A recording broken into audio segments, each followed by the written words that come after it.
Camila, eu vou começar de um jeito meio inusitado, assim, meio que... Eba! Tá? Tá. Eu quero saber se você sabe usar isso. Claro que eu sei! Ai, gente, que saudade! Você vai escrever uma frase sobre algo que te irrita profundamente. Uhum. Você vai escrever uma frase sobre algo que te encanta profundamente. Uhum. E uma utopia. Tá. Então, uma coisa que me irrita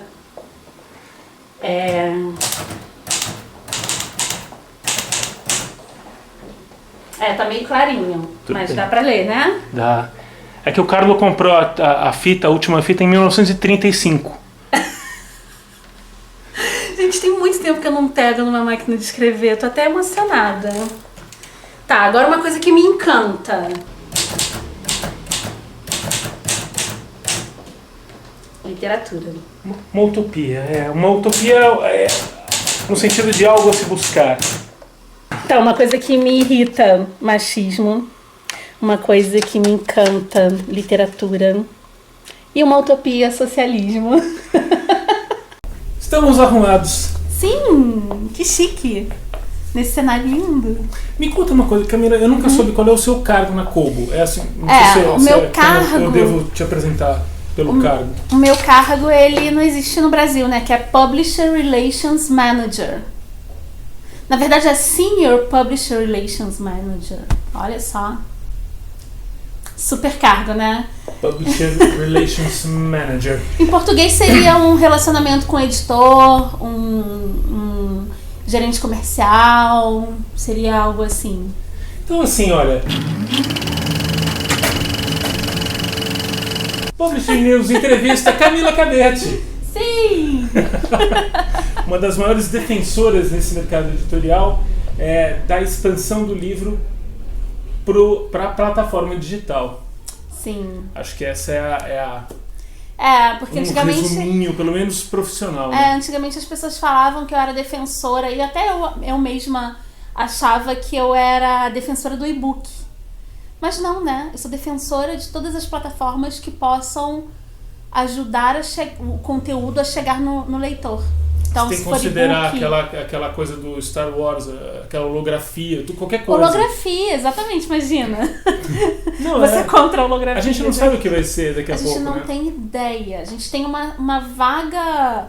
Eu posso fazer uma vaga previsão dos próximos 2 anos. De 2 anos pra lá, a gente já não sabe. Porque daqui a 2 anos vai surgir uma tecnologia disruptiva. Que tudo que a gente vê hoje já vai estar totalmente diferente. Olha só que doideira. Você está falando hipoteticamente 2 anos. Hipoteticamente 2 anos. Eu tô falando sobre inovações tecnológicas. Sim, o que, a cada 2 anos a gente tem uma disrupção. Antes eram 5. Agora estão 2, está diminuindo esse tempo, né? Eu vou ficar velho muito rápido, pelo jeito. Não, na verdade, a gente tem que estar aberta a essas inovações tecnológicas. A gente não pode ir contra, porque não tem como. Você é uma pessoa. Tipo, as novas gerações, elas já crescem com a tecnologia na ponta dos dedos. Você viu como é que eles digitam? Eu nunca vou digitar igual a eles. Não, é muito rápido. É muito rápido. Então, a gente tem que se preparar, né? Porque os nativos digitais, eles vão ser os nossos consumidores. Então, a gente tem que aceitar a inovação e mergulhar de cabeça para entender como usar essa inovação, entendeu? Como é que você... como se dá o seu encontro com o devagar? Existe? Você tem que buscar isso assim, para dar uma equilibrada? Ou não? Naturaliza a velocidade das coisas? Não. O devagar existe. Assim, o devagar de devagarinho? Devagar de calm down. Sim, nossa, como existe? Existe porque a gente teve um boom das redes sociais, né? E a gente não sabia muito bem como usar as redes sociais, a gente está aprendendo. Então, existe toda uma relação agora de ética nas mídias sociais, né? Ética na internet e tudo mais, que você vai se desligando de determinadas coisas. Então, por exemplo, no meu caso, final de semana, eu não uso celular. Praticamente só para atender ou ver se tem alguma emergência. E tirar foto, que eu tiro foto dos meus finais de semana e tudo, mas na sexta-feira eu fecho o computador, desligo o celular e, tipo, fico off, sabe? Pra me manter sã. E tem uma série de coisas que porque eu leio muito livro digital desde 2009, então, pra mim a leitura digital, ela tá muito mais confortável, porque eu tenho 40 anos. Então, as letras começam a embaçar muito. Eu vou chegar nisso daqui a pouco. Daqui a pouco. Embaça muito. Então, o digital pra mim hoje é mais confortável por conta disso, sabe? Eu uso óculos e tudo, mas eu tenho lido cada vez mais digital. No leitor no device. Tá. Mas eu nunca pensei que eu fosse falar isso, mas eu leio muito mais no celular. É mesmo? E tá funcionando bem. Super bem. Eu leio mais rápido, na verdade, no celular do que no device. E eu boto um modo noite, né, que é o fundo preto, só com as letras. Nossa, é perfeito pra mim, assim. E hoje eu pego um livro, eu amo livro, né? Eu tenho uma biblioteca gigante, eu tenho uma biblioteca no Rio e em São Paulo. Dos meus livros, eu vejo uma edição linda, eu vou comprar, mas eu sou uma imigrante digital, né? Então eu sou ainda apegada. Mas pra ler eu tenho tido mais dificuldade com a idade. Por incrível que pareça. Que barato, deixa eu pegar aqui. Minhas anotações. Sabe quando eu comecei a trabalhar, eu fiz faculdade e ainda só tinha uma máquina de escrever. Eu também. Mas eu nunca fui rápido na máquina de escrever como as pessoas são, como você disse, escrevendo no celular. Aliás, tem mais gente lendo em celular do que em qualquer outra plataforma digital, né? Tem, exatamente. Assim, o heavy reader, que é aquele cara que lê mais de 2 livros por mês, ele lê no device, no leitor. Mas a quantidade de pessoas que estão lendo nos aplicativos, né, da Kobo, no Android e no iOS, tá assim, tipo, uma curva acentuadíssima. Então, eu acho que muita gente não sabe que pode ler ali, né? A gente não tem ideia de que tem uma livraria ali 24 horas por dia, todos os dias da semana. Mas acho que conforme a gente for descobrindo e mostrando isso vai, tipo, explodir. Então, indo pra nossa pauta. Você colocou as 3 palavras. A pauta, não sabia. Machismo, literatura, socialismo. Sim. Vamos começar pela primeira. Vamos. O machismo. Então, né, é algo que eu luto desde que eu me entendo por gente, assim. Minha mãe disse que eu com 3 anos de idade falei pra ela, tudo que eu quero eu faço. Imagino que é uma pessoa que tem esse tipo de personalidade crescer num ambiente extremamente machista, né? Você tem irmãos? Tenho um irmão. Os meus pais não, porque eu sempre fui criada bem igualitariamente com meu irmão. Mas eu senti quando eu fui pra faculdade. Então, quando eu fui pra faculdade, eu vi que eu vivia numa bolha, sabe? E aí eu tive que começar a brigar pra ter espaço, pra ter voz, pra ser vista pela inteligência e não porque é uma mulherzinha aí, sabe? Então, eu entrei pra faculdade de História, que era uma faculdade muito masculina na época, e foi bem complicado. Foi bem complicado até pra começar a dar aula, porque eu lembro que uma vez eu dava aula numa comunidade, lá no Rio de Janeiro, no Jacaré. Tudo isso é Rio de Janeiro? Tudo isso Cidade Rio de Janeiro, Você nasceu em que bairro lá e cresceu? Vila da Penha. Tá. Sou nascida e criada na Vila da Penha. E subúrbio do Rio, né? É o segundo morador da Vila da Penha, habitante da Vila da Penha, que senta nesse sofá. É mesmo? Quem é o primeiro? Pedro Almeida. Eu era um morador do subúrbio do Rio, Vila da Penha. Pedro Almeida? Pedro Almeida morando na Vila da Penha. Eu não acredito, ele nunca me falou isso. Ele falou aqui. Vou cobrar essa informação dele, quero saber de onde ele morava, porque eu conheço tudo ali. Eu até brinquei com ele, falamos eu citei o Romário, né? Exatamente. O Romário não era nada ainda quando morava lá. Não, o Romário já era o Romário quando eu me lembro, assim. Mas eu sou do subúrbio carioca, e onde não tinha livraria, e eu não tinha contato com livro, a não ser pela minha mãe, que sempre foi uma leitora ávida e tinha assinatura do Círculo do Livro, lembra? Círculo do Livro, sim. Círculo do Livro era tipo um clube de assinaturas de livros. E eu fiquei vidrada por livros. E na minha escola tinha uma bibliotecazinha pequenininha. E eu li tudo que eu podia dali. Mas eu era um peixe fora d'água, né? Porque ninguém ali no meu bairro gostava de livros. As pessoas na minha escola não gostavam de livros. Não tinha internet pra eu achar minha turma, né? E aí eu fui pra faculdade de História. E aí eu comecei a travar uma guerra contra o machismo que você não tem ideia.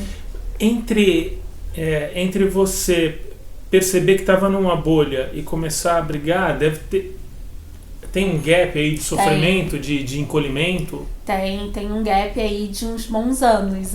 Eu vou te dizer que eu ainda eu tenho 40 anos, eu trabalho com livro desde 2007. Eu tenho que te falar, sinceramente, que eu ainda tô em processo de desconstrução. De falar, Camila, por que você não aceita esse elogio? Sabe? Isso que você tá fazendo profissionalmente não é fácil, porque eu sempre me diminuía, né? A gente cresce tendo que se nivelar por baixo, né? Então eu digo que esse processo nunca termina. Nunca é um jogo ganho. Como você define... Eu cheguei de Marte agora, onde tudo é igual. As pessoas são iguais, lá em Marte. Quem dera. Aí eu ouvi falar nesse tal de machismo. O que é? Define machismo. Machismo é o fato de você achar que uma pessoa, por ter um gênero diferente, é inferior a você. Então, o que a gente luta seria muito interessante que todos soubessem que o oposto de machismo não é feminismo. Feminismo é outra coisa. Feminismo é a luta por direitos iguais. A gente não quer mais do que vocês. A gente não quer dominar o mundo e botar vocês para serem escravos. A gente não quer fazer isso. A gente só quer ter as mesmas oportunidades que vocês, entendeu? A gente só quer ter a mesma seriedade que vocês conseguem quando vocês falam. Porque quem contesta não quer ver nem os... Porque há números que mostram isso, né? Já existe um esforço científico para mostrar que é assim. Não é um sentimento só, que já seria bastante grave e bastante profundo, se fosse um sentimento. Mas tem números, tem pesquisas, isso está na cara. Olha o nosso mercado do livro, né? A maioria das pessoas que trabalham com livro são mulheres. E presidente de editora? E CEO? E quando a gente vai para a situação da mulher negra, então... Aí eu não tenho nem como falar. Eu tenho só que calar minha boca e escutar elas, sabe? Porque se eu tive dificuldade, elas, bota isso elevado à 10ª potência, sabe? O racismo ainda é contestado, né? Por mais que seja claro e também provado cientificamente. Sim. A gente está num momento onde a academia, a ciência está sendo contestada. Isso é um problema muito sério, né? Quando você começa a desvalorizar quem produz conhecimento, desvalorização dos professores, desvalorização da academia, desvalorização da ciência, a gente tá voltando à barbárie, sabe? Tem até gente que acredita na Terra plana, sabe? Eu lembro que eu, pequena, eu pensava, eu sempre amei tecnologia desde criança, embora seja de humanas. Mas eu sempre fui letrada, digamos assim, letrada digitalmente. Tudo que era novidade eu pegava e já me montava meu computador, sabe? Eu sempre fui assim. E eu imaginava que em 2019 eu estaria na era dos Jetsons, sabe? Botão... É mais ou menos assim hoje, né? Mas eu pensava, já tava voando. Não ia pegar um Uber, eu ia pegar uma navezinha e ia parar aqui, sabe? E a gente chega em 2019 como? Né? A galera indo procurar o fim da Terra porque acredita que a Terra é plana, sabe? É muito desesperador isso para quem é ligado com inovação, né? Também. E quem é ligado à luta dos direitos humanos. Então é bem desesperador. Aí lança uma pesquisa onde tem números claros da dificuldade que as mulheres têm no mercado de trabalho e as pessoas não acreditam. Isso é muito bizarro. Além de tudo, é a falta de empatia, né? Que é uma vontade de ver a situação do outro, né? Exatamente. Eu entendo a dificuldade de vocês, homens, héteros e brancos principalmente, Porque vocês nunca foram questionados. Não, imagina. Eu nunca fui parado na rua, Camila. Exatamente. Imagina um menino negro que mora na periferia, ele é parado comumente na rua, assim, então aquele sentimento de injustiça com o qual ele convive, eu não chego nem perto. Não chega. Mas de sentir na pele. Mas eu acredito no meu poder de aproximação e de entender que ele passa por isso. Empatia, né? Empatia. Esse é o... Então, assim, é isso que os homens precisam ter com as mulheres. Isso não é uma luta dos homens contra as mulheres. É uma luta da gente, tipo, vamos pegar todo mundo e vamos... Até os homens são prejudicados com o machismo. Claro, sabe? O homem que tem que ser o provedor, que tem que... A injustiça do mundo, ela dói mais em quem a sofre, mas ela é bem todo democrática. Todo mundo tá na merda, sabe? Tipo, tá todo mundo mal. Então, é uma luta pra melhorar a vida de todo mundo. Outro dia eu tava pensando, por que nós não fomos pra rua ainda pra pedir, exigir saneamento básico geral? Por quê? A gente espera bater na nossa vida, né? A educação bate na nossa vida e tal. Mas eu não fui pra rua ainda pra pedir, que é uma coisa, eu acho que é o mínimo de humanidade que a gente tinha que atingir. É a base, né? Da sobrevivência humana. E não como chama? Saneamento básico privado, como estão propondo agora. Não, é tanta coisa absurda agora que eu tô assim, segurando a minha sorte, André, sinceramente, é que eu tenho uma rede de apoio incrível.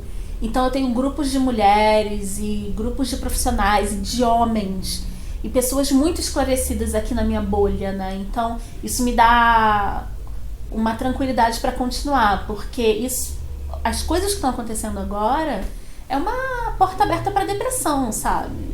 Você pensa, bom, realmente não tem para onde a gente piorar mais, sabe? Os poucos direitos que a gente conseguiu estão tentando tirar, sabe? Então a gente ainda questiona o fato do aborto ser uma questão de saúde pública. A gente está em 2019, sabe? E é bem desesperador isso. E eu lembro que eu dava aula nessa comunidade no Jacaré, e eu era muito nova, saí da faculdade muito nova, e eu estava dando aula à noite, só adultos, né, na sala de aula. Eu amava dar aula à noite, porque era só gente que queria estudar, sabe?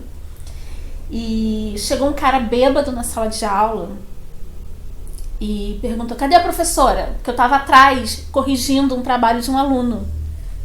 Eu falei, eu sou a professora. Professora de quê? De história. Só se for de história em quadrinho.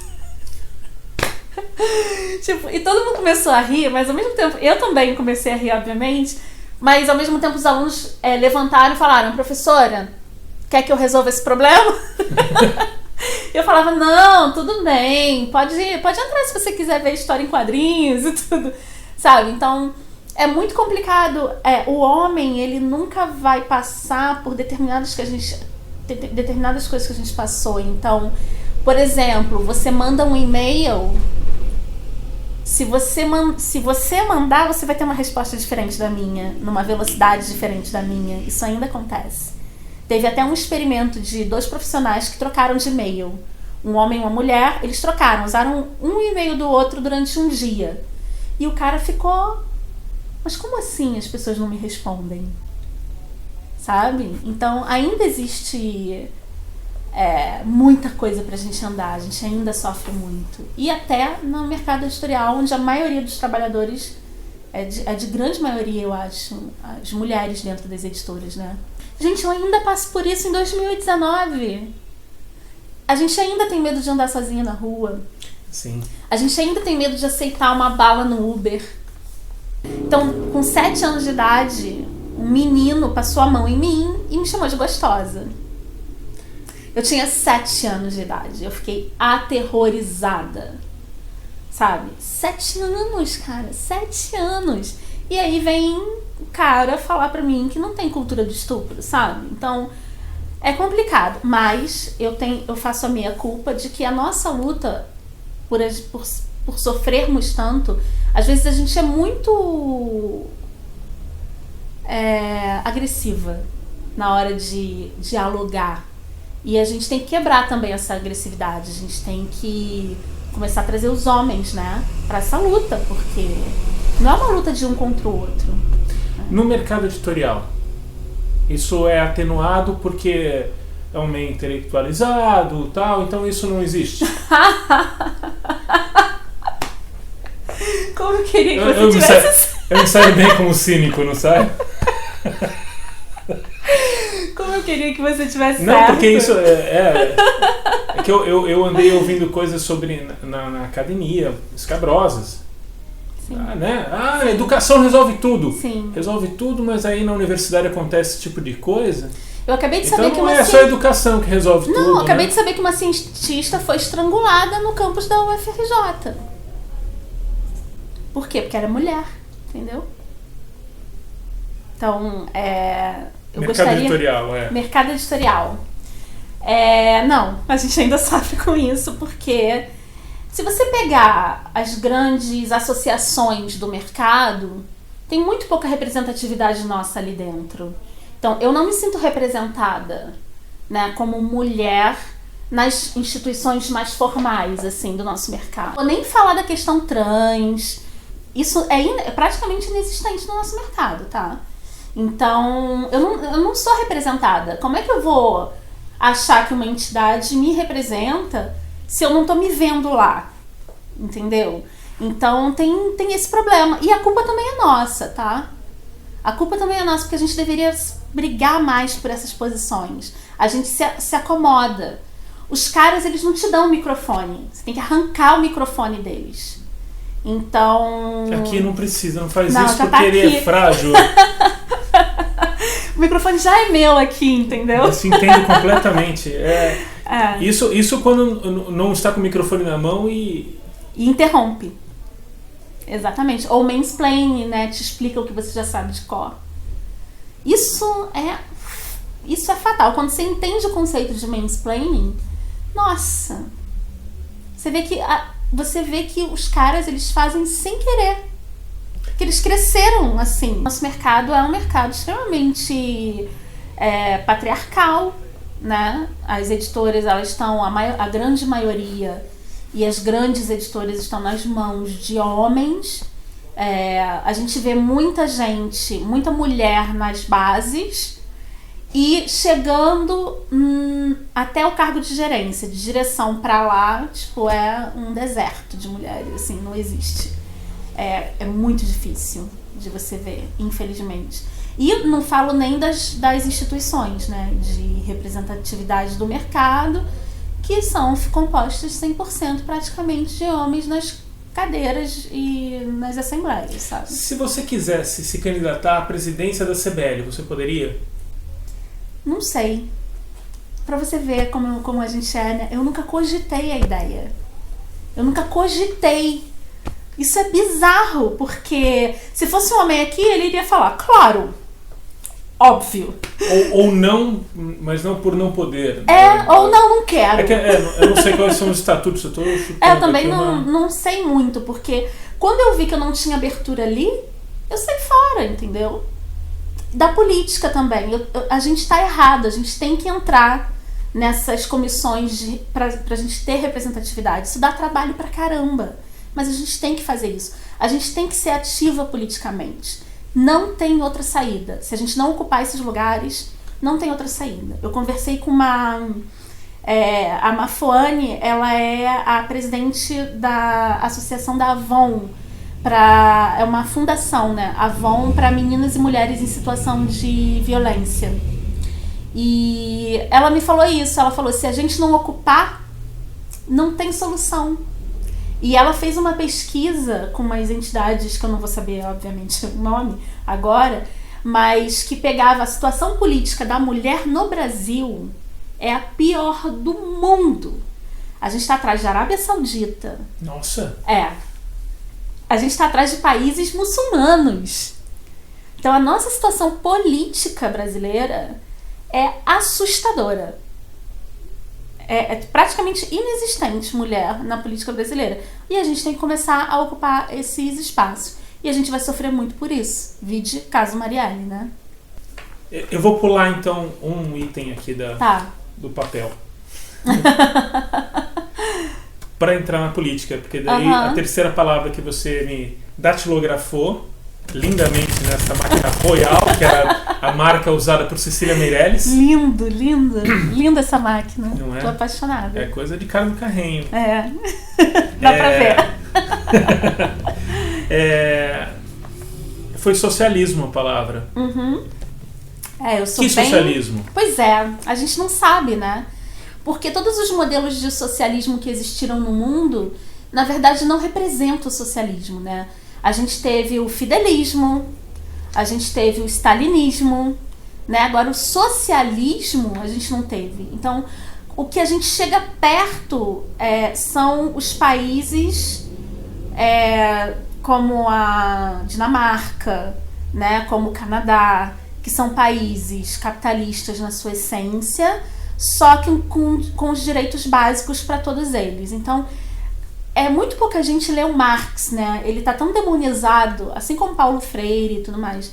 Ele tá tão demonizado que as pessoas nem começam a ler. É maluco, né? Porque o Marx, ele fala mais do capitalismo do que... Exato. Quando você lê Marx, você pensa assim, cara, então, para eu chegar nesse nível do socialismo, o capitalismo ele tem que estar super desenvolvido. Não é uma coisa de acabar com o capitalismo e criar um socialismo. Não é um golpe de Estado. Ele escreve sobre o socialismo como o caminho natural das coisas. E ele nem se ligava na inteligência artificial, que é outra loucura e outra viagem, porque a inteligência artificial está aí. A internet das coisas já existem. O nosso trabalho vai deixar de existir, que a gente vai automatizar tanto que... E aí, como é que fica o papel do trabalho? Olha a loucura. E aí entra o socialismo, aí entra a questão de renda básica igualitária, e isso é muito complexo, é tão complexo que eu fico muito indignada quando as pessoas simplificam tanto o socialismo como comparando com Cuba, comparando com a União Soviética. Não é isso. Esses foram golpes de Estado e foram regimes, né, que não representam o socialismo na sua integridade. Eles foram completamente, né, distorcidos com a ditadura, porque nenhum regime tipo, bem sucedido se tiver uma ditadura ali, né? Então, é muito complexo você conversar com as pessoas, e até porque eu sou mulher, e aí eu começo a falar e eu sou muito interrompida. Então é difícil você esclarecer as pessoas. Na verdade, eu esclareço não para me desfazer do outro, mas eu esclareço porque eu tenho certeza que ele não leu Marx. Ele não leu as coisas que eu li na faculdade. Então eu tento esclarecer, mas é muito difícil. A gente está num momento onde o diálogo, né, tá muito difícil. É por isso que a gente fez o podcast, né? A gente fez o podcast. Isso é uma grande... Cara, a gente teve que tirar todas as nossas amarras femininas para fazer um podcast, porque é muito pretensioso, né? Por que é pretensioso? 2 mulheres fazendo um podcast, dando a sua própria opinião sobre várias coisas, não só de livro. Obviamente a gente fala de livro porque a minha companheira querida, a Bia Alves, ela é vendedora de livros em inglês no Brasil e América Latina, para a HarperCollins US. E eu trabalho na Kobo, que é a canadense, nipo-canadense. E óbvio que no meio das nossas conversas tem livro, mas a gente não queria fazer um podcast só de livros. Então a gente fala de tudo, né? Então foi algo que eu tava num momento de, bom, eu tenho que botar minha voz e minha opinião para jogo. Vou ter que dar a minha cara a tapa. Assim como eu dou nas colunas da Publish News, né? Eu sempre escrevi dessa forma. Mas eu pensei, eu preciso de um projeto onde eu possa ajudar nessa luta, sabe? Política, não tenho entrada, nunca tive oportunidade, nunca... Mas não descarta mais, Não né? descarto, nunca. Não descarto, porque é minha obrigação. Mas eu não tinha abertura, eu falei, vou fazer um podcast. E a Bia super topou e a gente luta lá no podcast, né? Se mudando de opinião, amenizando opiniões. A gente muda muito ao longo dos episódios, de acordo com as pessoas que a gente chama. Quantos foram até agora, Camila? A gente está no episódio 36 e a gente está no Spotify. O nome é As Desqualificadas. Não poderia ser diferente. A gente fez um auto-bullying, entendeu? Só por isso, porque vocês são qualificadíssimas. Mas a gente fala sobre tudo e a gente chama pessoas qualificadas para falar sobre determinados assuntos. Então já foi psicólogos, ginecologistas, cirurgiões plásticos, militantes, né, da política. Então a gente chama assim. Já foi, né, tipo, a gente fala de sexo também. O Léo é o nosso convidado. E é o episódio mais famoso, inclusive. Mas eu tenho me divertido muito e a gente tem tido um retorno muito grande que eu não esperava. Das pessoas agradecerem, das pessoas reconhecerem na rua e falar: você é Camila do Desqualificadas? Obrigada. Porque a gente fala... Sério? Aconteceu isso? Aconteceu isso. E é podcast, vocês nem... E é podcast, sabe? Tem gente que nem sabe o que é podcast. E ela falou: obrigada, mas obrigada por quê? Porque vocês falam tudo. Não, eu não digo pelo alcance, porque eu acredito que o podcast tenha mais alcance do que o vídeo. Você acha? Acho que sim. Mas, e com uma promessa de crescer mais ainda. Sim, o áudio tá em... Mas você não aparece, teoricamente, então... Não, mas a gente tem as redes sociais. Te reconhecerem é muito interessante. A gente tem as redes sociais, né? Então a gente faz um trabalho bem conjunto, o podcast e o Instagram. Então, e a gente lançou até uma que eu queria falar pra vocês, que é um desafio de leitura pra gente só ler mulheres em 2019, autoras mulheres. E a gente lançou, que é o hashtag... Tudo bem, eu não vou lançar nada esse ano. Olha só, tadinho.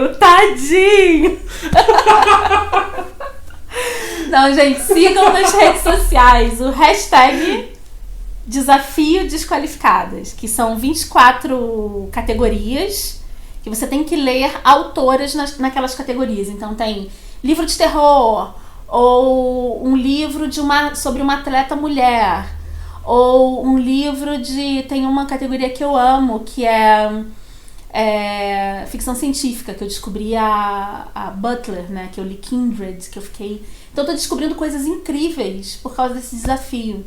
Que até nisso a gente perde, né? Até nisso a gente perde. Até o autor, ele tem dificuldades. Não é de hoje que os autores lançam um livro com sigla do nome, né? Não falam o nome todo. A J.K. Rowling é um dos casos. Então, pra ninguém saber se é homem ou mulher. Porque a gente já é julgada ali na capa, né? E a terceira palavra é literatura. Sim, minha paixão. Defina a literatura. A literatura, pra mim, é um conteúdo que saiu da cabeça de uma pessoa em formato de escrita. Eu não sou a favor da divisão de literatura, o que é alta literatura ou baixa literatura. Pra mim, literatura é um conteúdo que saiu da cabeça de uma pessoa. Você não acha isso incrível? Tipo, a J.K. Rowling, ela criou todo um universo na cabeça dela. Ela tirou da cabeça dela em formato de palavras. E isso foi transformado em milhões pra ela, em dinheiro. Você não acha isso incrível? Porque isso saiu da cabeça dela. Eu sou muito apaixonada por literatura, assim, de todos os tipos. Eu sou muito contra preconceito literário. O que é o preconceito literário? O preconceito literário é você julgar o que é bom e o que é ruim para os outros. Mas então a crítica literária não cabe em lugar nenhum? Bom, se você tem o mesmo nível que o crítico literário, eu acho interessante. Mas, por exemplo, eu comecei a ler com Paulo Coelho e livros espíritas. Foi meu primeiro contato com literatura, porque os livros que as professoras obrigavam a gente a ler nunca me tocaram. Então, se houvesse esse preconceito literário, né, à minha volta nessa época, eu não teria amado tanto a literatura, porque foram as minhas portas de entrada para a literatura. Então, eu acho que você vai aumentando o seu nível, né? Tipo, uma criança... Eu nunca entenderia o sarcasmo de Dom Casmurro. O sarcasmo do Machado de Assis. Uma menina de 13 anos não entende ainda, de 12. E é incrível, hoje eu amo. Então eu leio de Paulo Coelho, Young Adult, a Dostoiévski.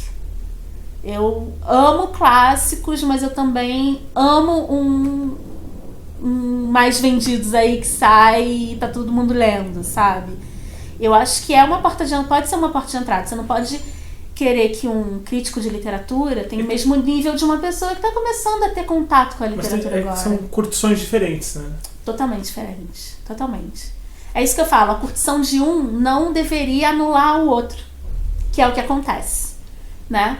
Então são curtições, você falou tudo, curtições totalmente diferentes. As pessoas, elas adoram ficar se desfazendo da leitura dos assim, isso me deixa pra morrer. É um caso difícil de regular, porque às vezes quando a gente começa a defender a necessidade de... não é necessidade, mas é o direito de uma pessoa também poder acessar um livro que tem um trabalho de linguagem mais complicado, Sim. mas que vai alçar, ou tem o potencial de alçar a gente para outras... para outros lugares dentro da gente mesmo. É um exercício de empatia, né? Que se a gente fica num nível de livro que tem uma linguagem um pouco mais simples, que é mais direto, não alcança, se ficar só nesse. Sim. Agora, que a gente tem o direito de ficar só nisso, tem claro. Exatamente. Mas é isso, o que o Antônio Cândido falava do direito à literatura, eu acho que eu leio, pelo menos com esse sentido, de poder mostrar as questões da literatura que é assim, assado. Isso aqui vai te doer um pouquinho, vai doer um pouco para ler agora, mas vai te levar para um outro lugar. Sim. Depois que eu chego, eu não quero mais. Tudo bem, mas eu faço o que eu quiser com o meu direito. Exatamente. O problema é ser tolhido. Né? O problema é ser tolhido. Que é o que acontece com a educação hoje. Corta o direito que a gente tem a alçar algumas coisas. Exatamente. O preconceito, ele é inimigo do saber. Sabe?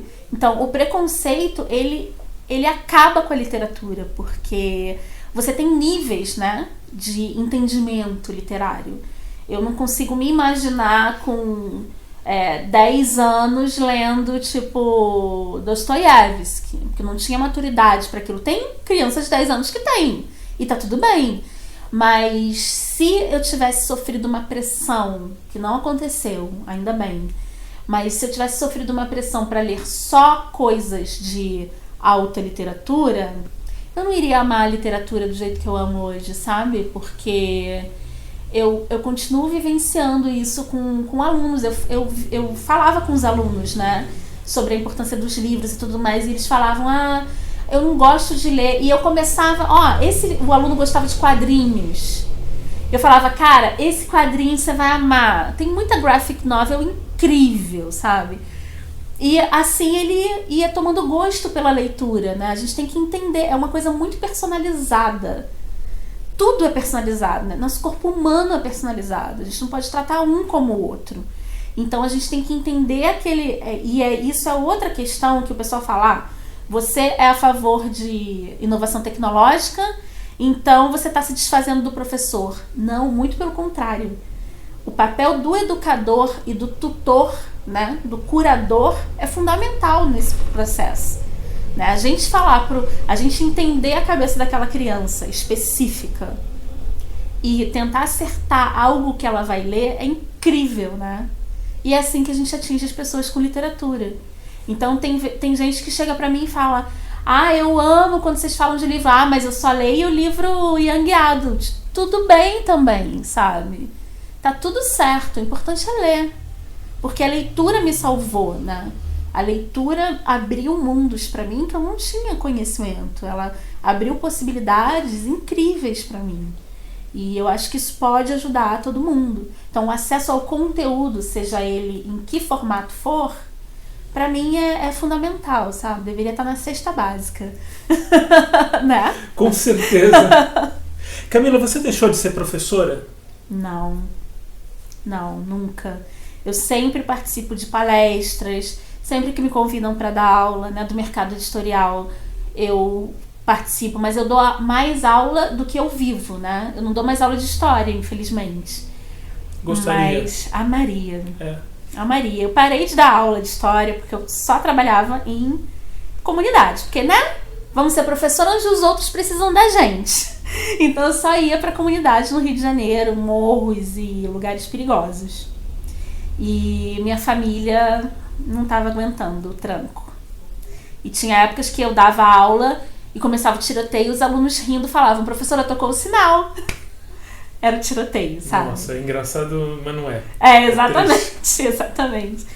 E aí eu tive que escolher, já fazia algumas revisões para editora, surgiu uma vaga em editora, eu comecei a trabalhar numa editora técnica, mas eu fiz a faculdade certa, sabe? Eu escolhi a profissão certa. Eu amo dar aula, eu amo o ser humano, eu amo falar com as pessoas e tudo.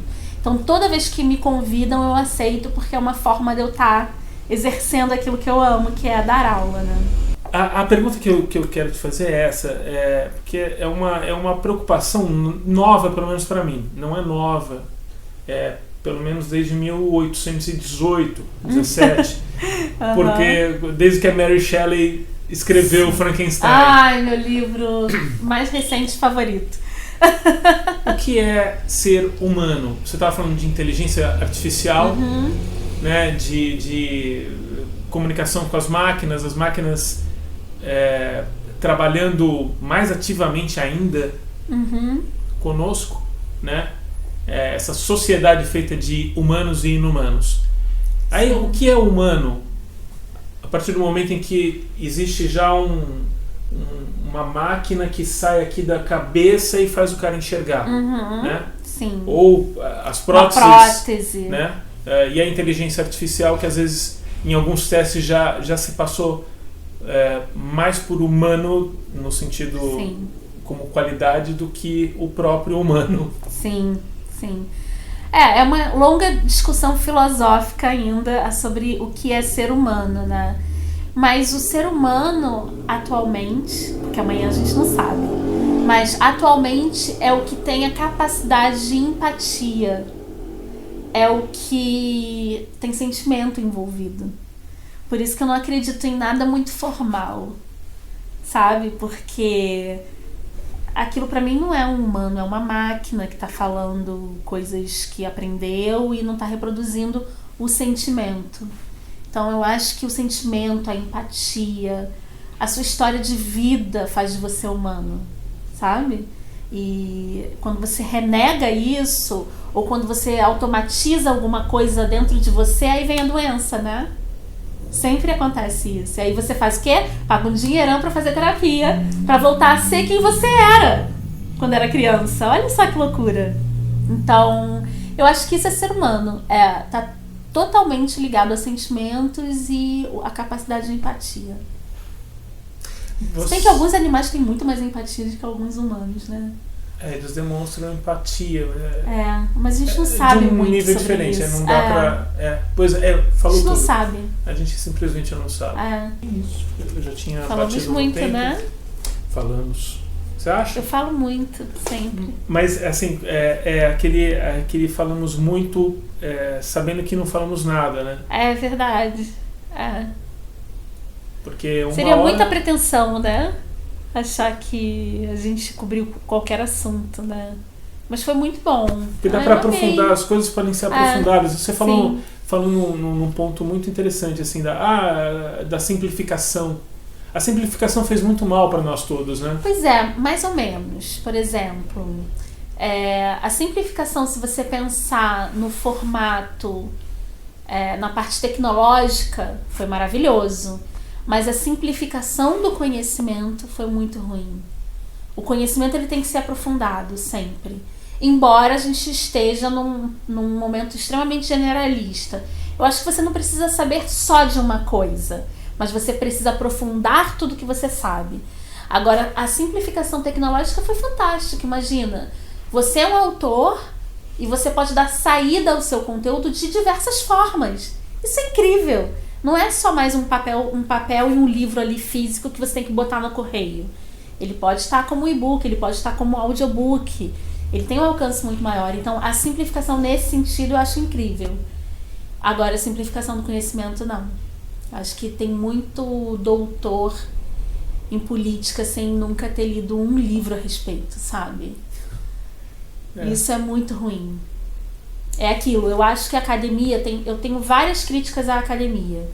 Muitas. Eu acho que a tecnologia deveria chegar lá mais rápido.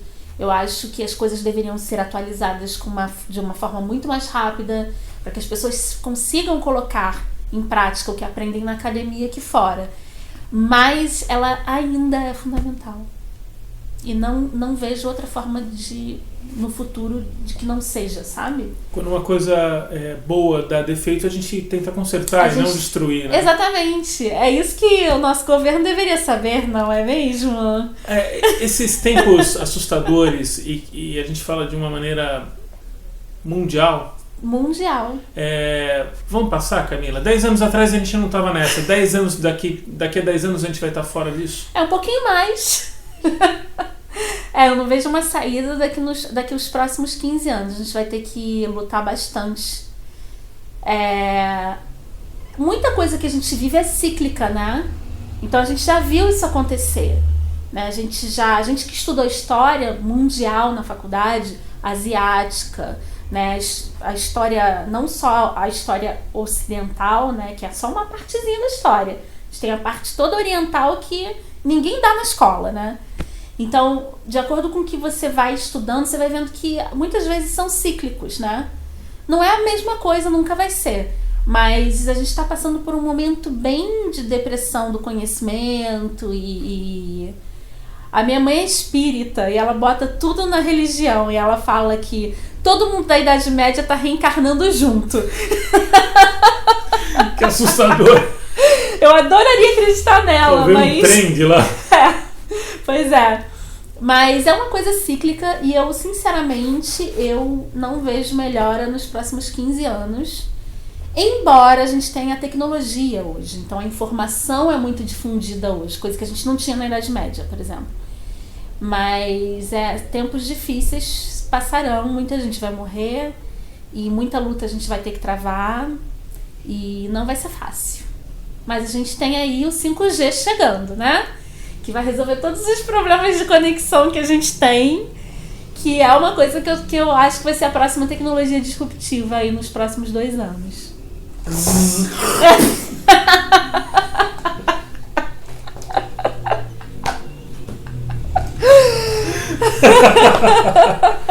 Obrigado, cara. Obrigada, querido. Amém. Você já ouviu falar no Museu de Tudo? Não. Eu sabia disso. Museu de Tudo, assim, os convidados estão trazendo bagulhos pra cá. Olha atrás de você, assim, a gente tem coisas. Nossa, amém! A gente acabou esquecendo de falar, mas de repente você tem alguma coisa na que sua foda. bolsa. Então, achei na minha bolsa o adesivo das desqualificadas e tô deixando aqui no Museu de Tudo. Que legal. Aí quando a Bia vier, ela traz outra coisa. Traz outra coisa, traz a caneca, tá vendo? Vou deixar aqui. Põe lá. Posso colocar? Vou deixar aqui bem de cara. Olha, não tá? deixei nem pra você tomar água. Eu falei tanto que eu nem tomei água, gente.